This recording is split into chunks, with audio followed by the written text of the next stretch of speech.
Hello and welcome to another Scene World unboxing video. As is the case with most of my videos, I've removed some of the packaging to speed up the process. So let's have a look inside this package from RGCD and Thalamus Digital.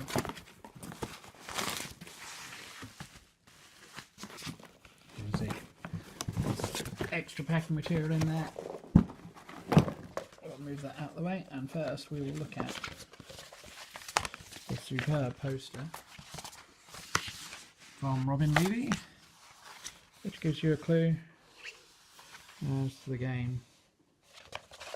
It's subtitled Far From Home, Far From Hunter's Moon.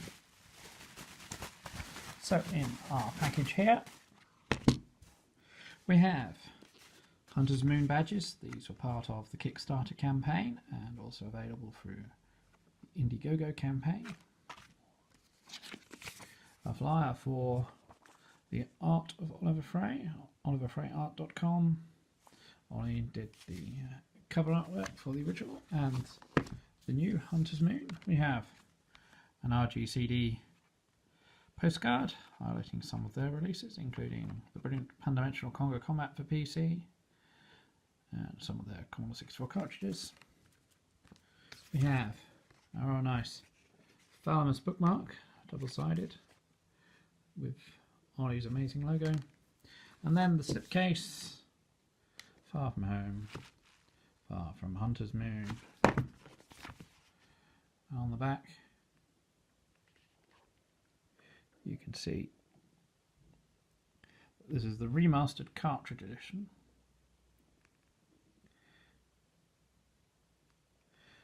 Memlog Hunter 10 THMW1, lost in space, surrounded, strange structures that build themselves hive-like, and at their core, alien star cells. Must get home, back to Hunter's Moon, must survive.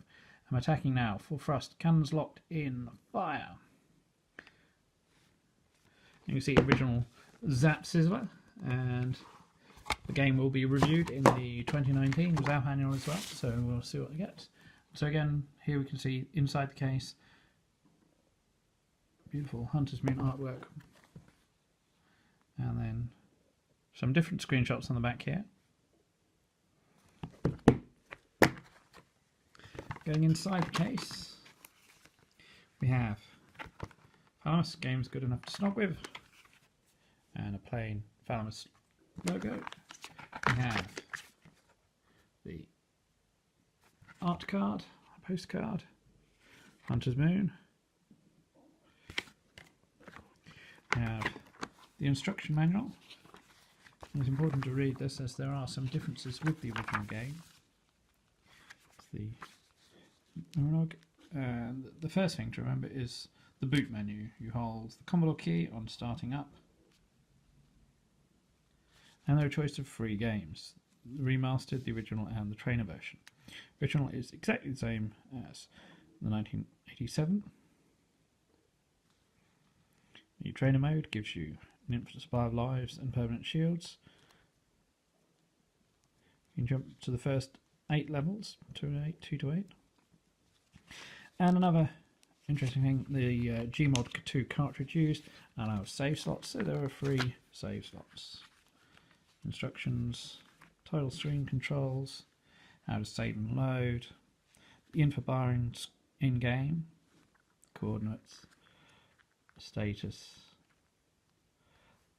level number, radar scanner showing where the nearest star cells are, the shield indicator, these lights here, and the number of lives, number of Huntercraft remaining.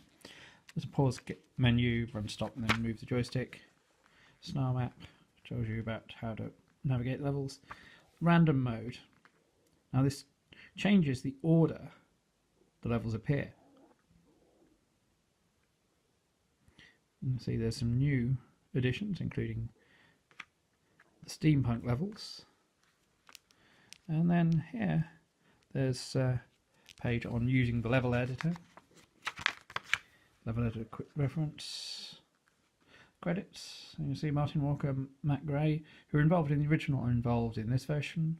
Dan Hotop remastering new code. Robin Levy and Martin Piper worked on the cinematic sequences.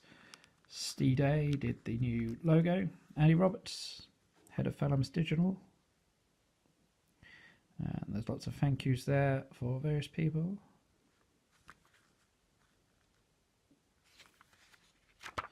And then we have the same in French, German, Italian, and Spanish, and the game itself has these as language options. And then a rather tantalising page. Those are, as you can see, classic Thalamus games. Remastered Commodore 64 classics coming soon from Thalamus Digital Publishing. So that's a hint at what they have next. Here then we can see the actual Hunter's Moon cartridge, beautiful white cartridge with logo on it. And as I previously mentioned, this is a Gmod 2 cartridge, which gives extra storage and an EEPROM to allow save slots. Now there has been some controversy over on Lemon 64 about the cartridge edition, and I'd like to address that. When the game was advertised on Kickstarter, it was always said that there would be a cartridge edition to play on the real 64 and a downloadable file to play in emulation. Some people have complained that they cannot transfer, or cannot transfer easily, the digital download they've paid for to a real machine. That is based on the fact that it's a Gmod 2 cartridge, not currently supported by solutions such as the Easy Flash or the 1541 Ultimate, which means you have to pay for the cartridge to play it on a real machine. I personally don't see this as a problem. It's not like someone tricked you or said you could do something. It's an assumption from the people themselves that any new game they automatically pay for will be transferable. It would be good if that was the case. But in this case, it was never specified.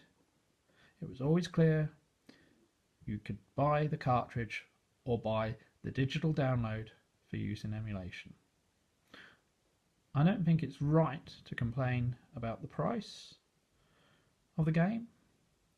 It was, after all, funded through a crowdfunding campaign on 2 sites, which allowed people plenty of time to pre-order.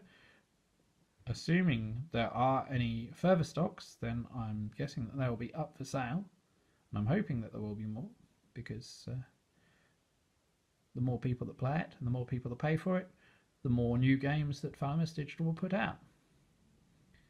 But to come back to my point, backing a new Commodore 64 game like this through crowdfunding, through pre-ordering, through buying the physical product, means there will be more games to play, and that's a good thing in the long run. Now, the situation may change. The Gmod 2 cartridge may be supported by either the 1541 Ultimate, or there may be a way of adding that functionality to the Easy Flash in the future. If that's the case, I know there is a hacked version of Hunter's Moon, then you'll be able to play the download on the real machine. Until then, the only way you can do that is with the cartridge. So I will finish this section, the unboxing section of the video here, and then record some footage in emulation to show you what the new remastered version is like.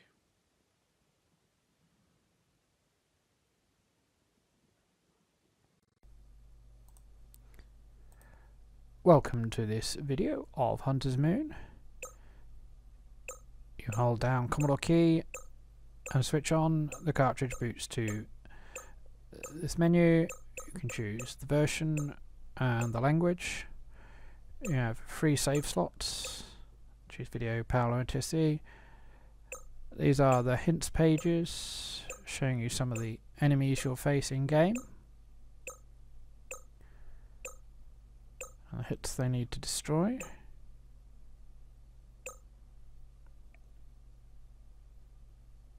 And so we'll quit the help pages and go straight to the game, bypassing the intro, which I'll leave as a surprise for when you buy the game yourself. So we're now on the title screen. At the top of the screen you can see the options changing, 1 or 2 players, music or sound effects in game, the depth of the star field, and normal or random levels. Normal is the original sequence, random chooses levels in each star map. So now we'll press fire to play. Notice the remastered logo. Starts a new game, pilot launches. Now we'll go into the pause menu. Here you can change the engine type, retros, cruise or turbo, each giving slight changes to the control method. Respray changes the colour, purely cosmetic. I do like the silver. Shields option, the symbols bottom right, showing how many shields you have. Off duty we'll come back to shortly. So the aim of each level is to find the star cells.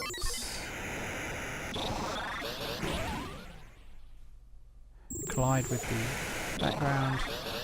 The ship will explode, so you have to shoot them away. Didn't quite time that right. So we'll try again. If you collect a star cell before the 10-second countdown is up, you'll be given an extra coordinate. You need 4 coordinates to move on to the next star. So here you can see the worker cells build. Those blocks to the left are indestructible. If you get run over by the worker cell, you'll also die. This was always one of my least favourite levels in the original. So now we have 4 star cells. Once we pick up the last cell on this level, we'll have completed the cubic system.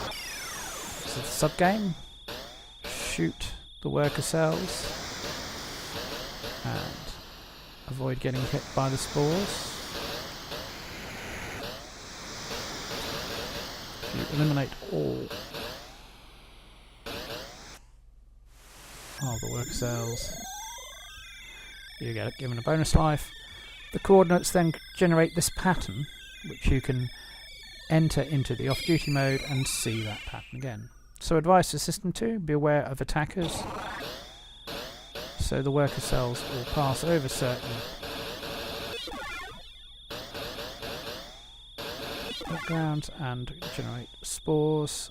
Again, you see, picking up a star cell gives you a brief shield, limited invulnerability. It's a different type of background. Takes 2 hits to destroy each piece. And we picked up all the star cells in that sector. And move on to another tricky sector because of the way the worker cells move their patterns. You can see here I'm waiting till it's gone by. Pick that up. I'm using the radar to guide me. That didn't work out. So we go in here quickly, shoot, and I got run over again.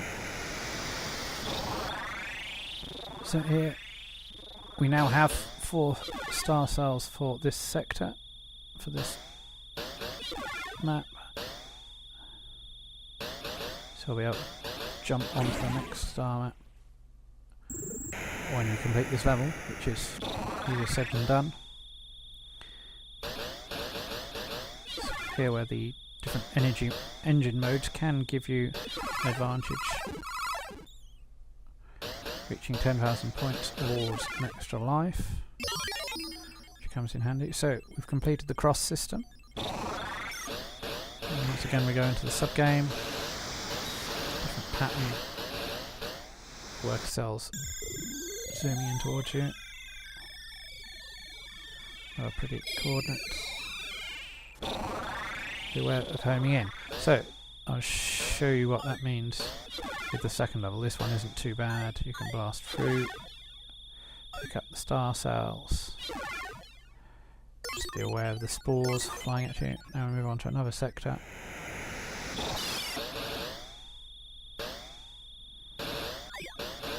This one's here. You need to be careful with your timing.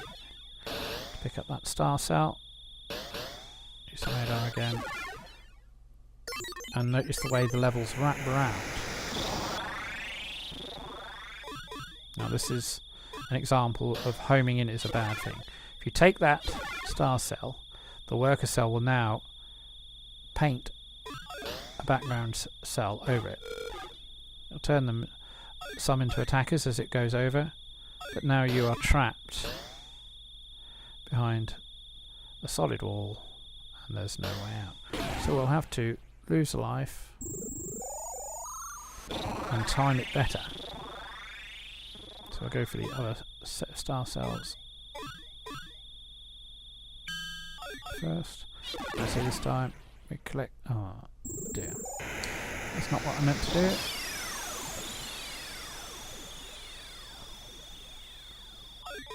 Right. So sit here and get blown up.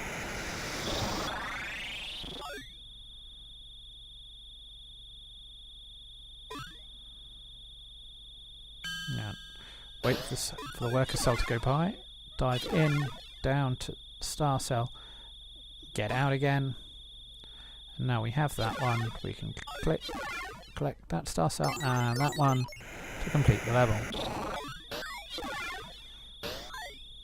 So here's another type of background. Spinners.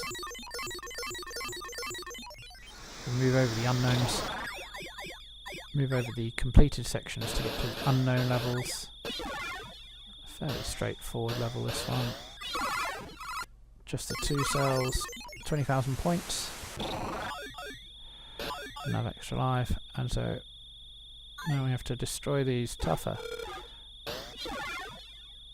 background pieces. Pick up the cell and complete the Homer system. So here we see the sub-game again. It's worth mentioning Martin Walker has been involved in remastering efforts, adding new gameplay ideas. Matt Gray has composed a new tune added to the intro, which segues neatly into the original title tune. Robin Levy and Martin Piper created the cinematic intro and outro sequences and the new graphics.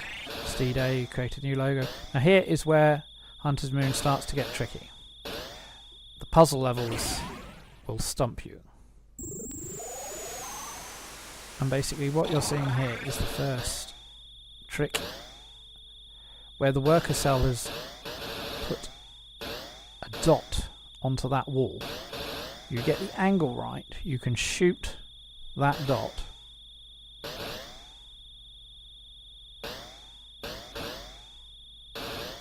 and break the wall to get through to the next part of the level. That is very tricky to line yourself up. I find sometimes just spinning like that helps. I'll have another go at that.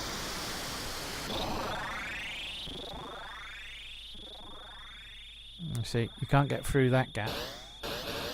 You can see there's more of the level out there.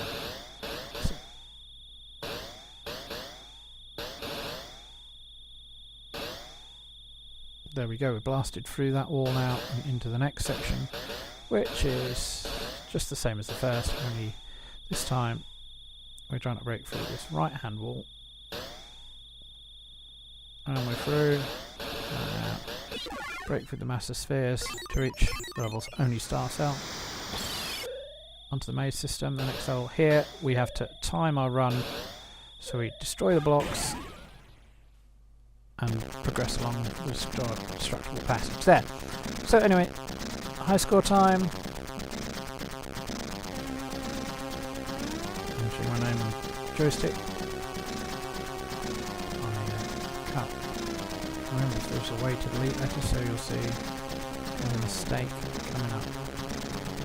Merm instead of merman. Well,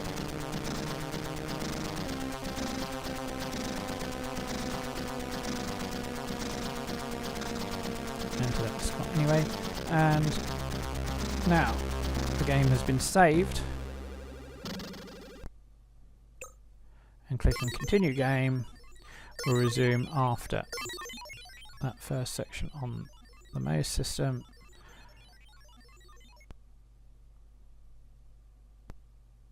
And I will reset the cartridge to show you one more thing before the end of this video, and that's the level editor. This is quite complex to use. There's several pages of menu settings and special features which can be switched on and off.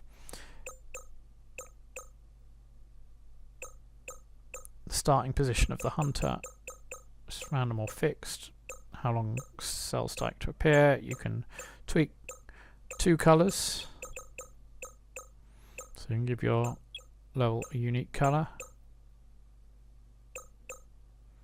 Although, as you can see, some combinations work better than others.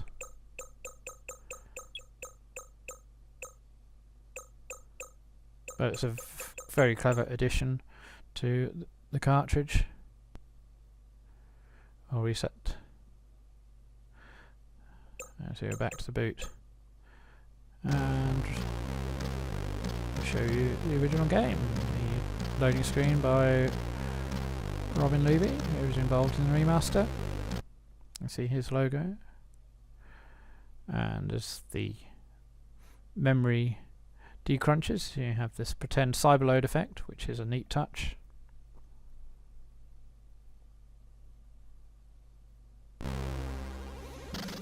And now we're back with the 1987 original. 30 years on, the game is still incredibly playable, and it's certainly worth picking up today. Digital download is available. I hope you've enjoyed this video. Stay tuned to the Scene World channel for more unboxing videos.